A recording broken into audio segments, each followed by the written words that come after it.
iban a estar en un profeta y iban a operar de la manera profética cuando él llegara. Por eso es que la Biblia nos revela y vemos en la Biblia de que cuando Jesús hablaba el evangelio y predicaba el evangelio, era más poderoso que lo acostumbrado. La gente hablaban de una intrusión y la gente se quedaban en la intrusión, pero Jesús hablaba de una intrusión, hablaba del secreto, hablaba de la revelación, y en medio de la revelación había un poder que se manifestaba. Por eso cuando Jesús estaba anunciando el evangelio, hubo alguien que quería saber si su carrera había terminado bien, y este hombre que quería saber si su carrera había terminado bien es Juan el Bautista. Cuando él está en la cárcel, él manda a su discípulo y le dice: díganle al maestro si él era o tenemos que esperar otro Beljol, otro anunciador, otro profeta,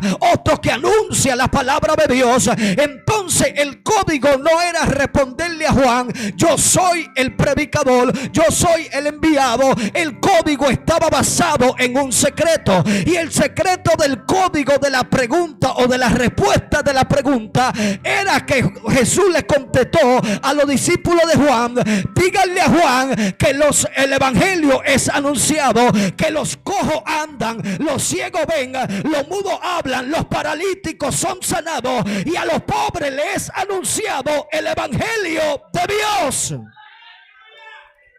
Cuando Juan recibe este código, Juan entendió de que él había abierto el portal de alguien que iba proféticamente a anunciar el evangelio de poder. Eso dice en Evangelio según San Lucas capítulo 4 en adelante, de que él se encontraba en una sinagoga, y mientras él predicaba la palabra, había un hombre que se levantó endemoniado y empezó a decir: yo te conozco, yo sé quién tú eres el santo de Dios, ha venido para atormentarnos. Y dice la palabra que él le dijo: calla, enmudece y sal fuera de él. Y cuando él despojó esta energía, este poder que habitaba en este hombre, dice que la gente quedaron maravillados y empezaron a decir: pero ¿quién es este hombre que aún las entidades le obedecen y se someten? No solamente hemos escuchado las palabras que él no ha hablado, hemos visto algo evidencial que él ha hecho, y es que los demonios no aguantan el evangelio de poder. Las oscuridades no aguantan el evangelio de poder. Pero el evangelio de poder no es mover una silla. El evangelio de poder no es partir una silla. El evangelio de poder no es sacudirme. El evangelio de poder no es correr. El evangelio de poder es transformación en la vida. Cuando la gente escucha la palabra, cuando las palabras caen en el corazón del ser humano, va transformando. La palabra va alineando. La palabra va trabajando en una estructura, en un diseño. El diseño caído de Adán, a través de la palabra, es transformado, es cambiado, y entonces nace el diseño de Dios, creado según Dios. Por eso dice en Juan capítulo 1 versículo 12: y a los que creyeron en él le dio la potestad de ser llamados hijos de Dios. Hay una adopción, porque la palabra te va transformando, la palabra te va creando, la palabra es el útero, la palabra te va preparando para un renacimiento. Y cuando la palabra te transforma y te lanza, hay una nueva criatura transformada, creada según la palabra de Dios. Cuando nosotros entendemos de que el evangelio es poder, es cambio, es transformación, podemos ver desde dos perspectivas de que hay una transformación a través del evangelio. Cuando usted recibió la palabra de Dios, inmediatamente lo cambió, lo transformó. Usted no está aquí hoy en día sentado en una silla por su propia cuenta. Usted está sentado ahí porque las palabras de Dios los transformaron, los cambiaron, los direccionaron, los cambiaron de transición a una transición más poderosa. Cuando Juan hablaba y cuando el maestro hablaba: arrepentíos y convertíos para que sean borrados vuestros pecados, hablaban de unas palabras que debemos hacer énfasis en esta palabra, y es la palabra arrepentimiento. La palabra arrepentimiento, desde la perspectiva griega, es la palabra metanoia. La palabra metanoia significa transformación interna en la forma en que una persona, número uno, piensa, número dos, cree y número dos, se comporta. Oiga, ¿qué hace la palabra arrepentimiento? La palabra arrepentimiento no está adaptada a pedir excusas, a pedir perdón, a llorar. Esto no es arrepentimiento. Cuando Dios quiere que nosotros tengamos un arrepentimiento genuino, es que Dios quiere que nosotros nos transformemos, nosotros cambiemos, nosotros nos direccionemos de acuerdo a la palabra, de que nosotros pensemos diferente, de que nosotros creamos diferente, de que nosotros nos comportemos diferente.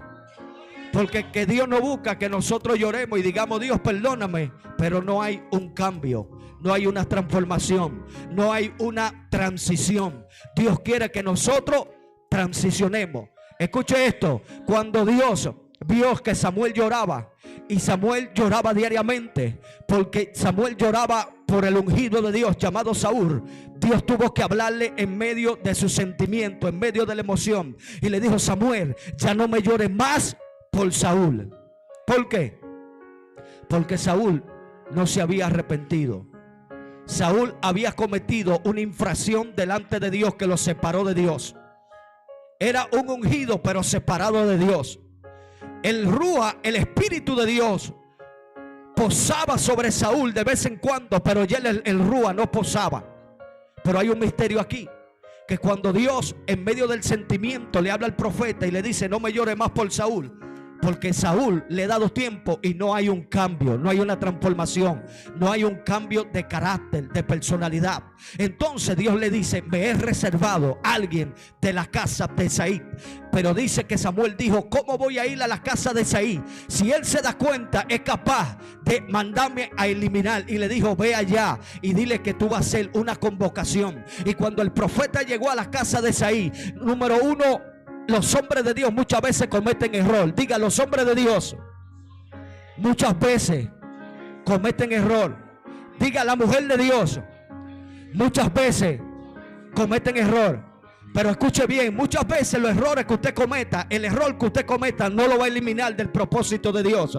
Usted tiene que reconocer cuando usted comete un error y decirle: Dios, me he equivocado, he tomado mi elección, pero vuelvo de nuevo a tu alineamiento. Cuando Samuel vio al hijo de Isaí, cuando vio este joven que venía saliendo, vio la característica de Saúl. ¿Por qué? Porque él tenía a Saúl en el corazón. ¿Cómo lo vio? Lo vio grande, lo vio fuerte, vio que era un hombre de guerra y dijo: he aquí el ungido de Dios delante de mis ojos. Mas Dios lo corrigió y le dijo: Samuel, no mire los de afuera, mira los de adentro como yo miro. Yo no miro lo que se ve, sino el interior que hay, la intención del ungido.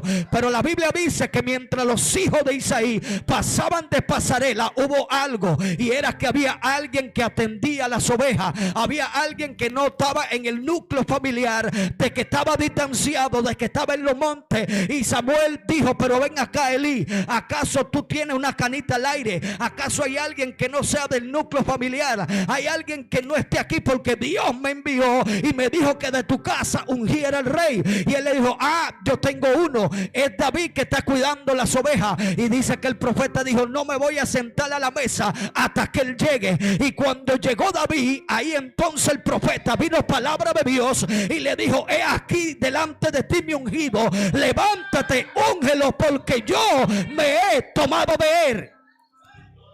Pero hay algo que me gusta aquí, y lo que me gusta aquí es que de inmediatamente Samuel ungió. Dice que el Espíritu de Dios se introdujo sobre David. Dios mío, el evangelio de poder. Cuando tú recibiste la palabra, Dios te dio un ministerio y te dio un don. Ahora tú tienes que orarle a Dios cuál es el don que Dios te dio, y tú tienes que seguir caminando en tu asignación. Cuando usted anuncia la palabra, cuando usted habla la palabra, como decía el pastor Jairo al principio, la palabra de Dios no cae en vacío. Cumpla su ministerio, hable las palabras, predique las palabras, anuncie las palabras, que ellas van a hacer su trabajo, ellas van a hacer efecto al tiempo de Dios, ellas no van a caer en vacío. Siga creyendo a Dios. Hay vidas que usted la ve imposible de ser transformada. Hay gente que usted le habla la palabra y parece como imposible creer de que esa gente puedan ser transformadas por la palabra. Pero déjeme decirle que esa gente son la gente más sencilla. Esa gente son la gente más simple, de que la palabra puede penetrar en el corazón, puede transformar esa vida, puede transicionarla hacia un estado de gloria. El evangelio de poder, el evangelio trae transformación, trae cambio. El evangelio trae dimensión. En este lugar hay una atmósfera de gloria. En este lugar, a medida de que este lugar ora, a medida de que el nombre de Dios se invoque en este lugar tiene una atmósfera en los aires. Hay una atmósfera en este lugar paralizada en este sector. En este sector los brujos, los hechiceros, los espiritistas, los principados no pueden hacer cualquier cosa. Tienen que someterse en una autoridad máxima que hay en este lugar. Porque cuando en este lugar se ora, cuando en este lugar se invoca, cuando en este lugar se pronostica lo de Dios sobre este sector, los espíritus tienen que someterse a las palabras proféticas que se materializan en el aire sobre este sector, porque aquí hay personas anunciando el evangelio de poder. Gloria a Dios. Usted tiene que creer de que Dios la ha llamado a anunciar el evangelio de poder. En usted hay una palabra transformadora. En usted hay unas palabras proféticas. En usted hay unas palabras que cuando usted las cree y las anuncia de parte de Dios, las cosas suceden, se transforman, se materializan para cambiar, para transformar, para tomar carácter de acuerdo al propósito de Dios. Póngase sobre sus pies en esta hermosa mañana. Gloria a Dios. El evangelio de poder, gloria a Dios. Quiero hacerle una oración, gloria a Dios, por cada uno de ustedes. Levante su mano ahí donde usted esté en esta mañana. Gloria a Dios. Hay gente que han recibido en este lugar la asignación de parte de Dios. Hay gente que han recibido diseño de parte de Dios. Hay gente que se están soñando con lo de Dios. Hay gente que están anhelando lo de Dios. Hay gente que hay un fuego. Ellos se ven en el ministerio. Ellos se ven en su asignación. Ellos se ven haciendo lo que Dios le agrada. Pero a medida de que ellos tienen este sueño, este diseño, hay un temor. No lo sé hacer. No, ¿cómo lo voy a hacer? Tú no necesitas saber cómo lo va a hacer, sino entender. Gloria al Señor. En el nombre que es sobre todo nombre, se potencializan los ministerios en este lugar. En el nombre que es sobre todo nombre, los ministerios se multiplican. Los ministerios empiezan a fluir en este lugar.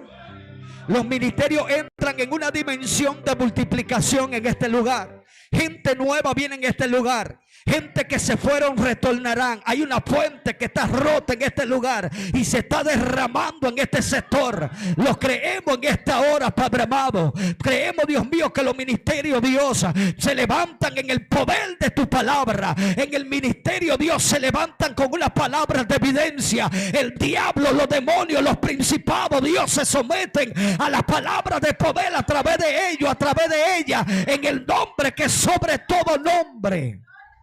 Padre, en esta hora, Dios, tu guerrera, tu guerrero, Dios, caminan, Dios mío, en el evangelio de poder, en el evangelio que transforma vida, en el evangelio que transforma dimensión, en el evangelio que transforma comunidad, en el evangelio que transforma atmósfera en esta hora.